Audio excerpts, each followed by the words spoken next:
Yo, what's up guys?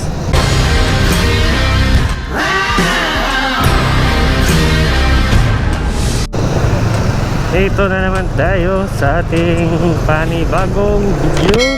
Alright, papunta tayo ngayon ng M-Core G1 guys, dahil magpa-price update tayo.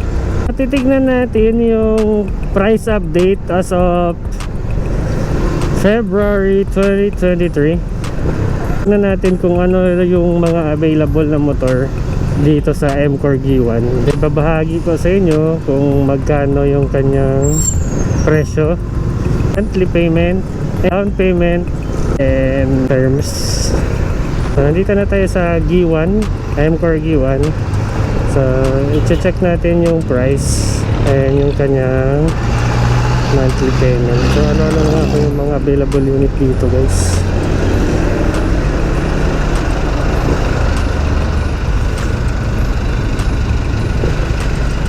So nandito guys is itong XRM. So XRM is nasa 81,500.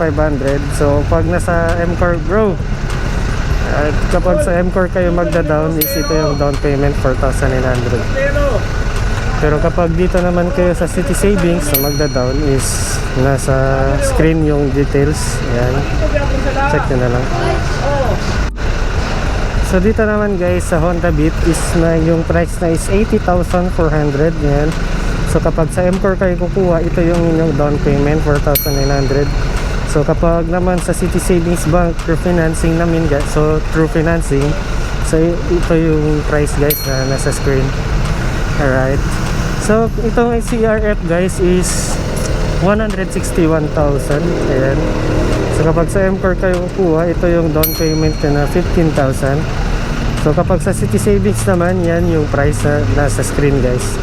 Medyo malaki yung down payment dito para ma-auto verified kayo. So yung KLX walang price, so ipopost ko na lang sa screen. Yan, KLX. So ito yung bagong Honda Click version 3. So yung price nito guys is nasa 90,900. Ayan po yung price na nasa screen.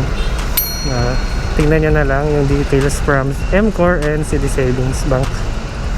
Then may NMAX din guys. Yung price ng NMAX kapag ABS, yan. So kapag sa M-Core kayo kukuha and City Savings, check nyo na lang yung price. So Suzuki Avensis guys, meron din tayong available Suzuki Avensis dito. Ayan. So yung price nya is nandyan na sa screen. And M-Core and City Savings Bank. So CT125 guys, goods for pang tricycle or pang business. So meron tayong CT125 dito guys. CT125 bata to. So pag CT125, yan po yung kanyang price from M-Core and City Savings Bank. So Kawasaki Barako na may push start and kick start, ayan yung price na guys from M-Core and City Savings. So dito naman guys sa Yamaha YTX, ilang cc ba to? 125 YTX. So yan po yung price, wala pong price nakalagay dito. Yan, pero ipopost ko lang yung price nya. So ito yung PCX guys. So yung PCX may dalawang variant, may CBS at saka ABS. So yung naka-display dito guys is CBS lang. So yan po yung price niya from M-Core and City Savings Bank. Ayan. So available rin po yung Maxima dito, yung Badja Maxima and Badja RE 4S. So kapag po kayo ay gustong mag-avail ng ganitong unit guys, so yung price nito is nasa 244 kapag spot cash. So kapag gusto niyo installment, 252,000 is itong Badja RE special edition guys. Yeah. Alright. So yung Badja Maxima, yan, ito yung Badja Maxima. Mas malaki siya konti kaysa sa Badja RE 4S. Yan.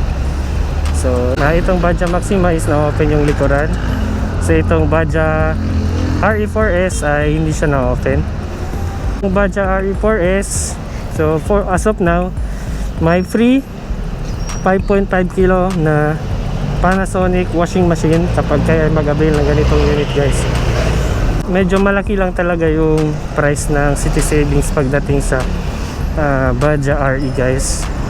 Lalong lalo na sa mga 90,000 pataas yung price is nire-recommend namin na 10 to 15% yung down payment para ma-auto verified na hindi kayo ma-dedelikado sa CI. So yun lang ma-share ko ngayon guys. So pasok na tayo. Alright, so peace out, bye bye.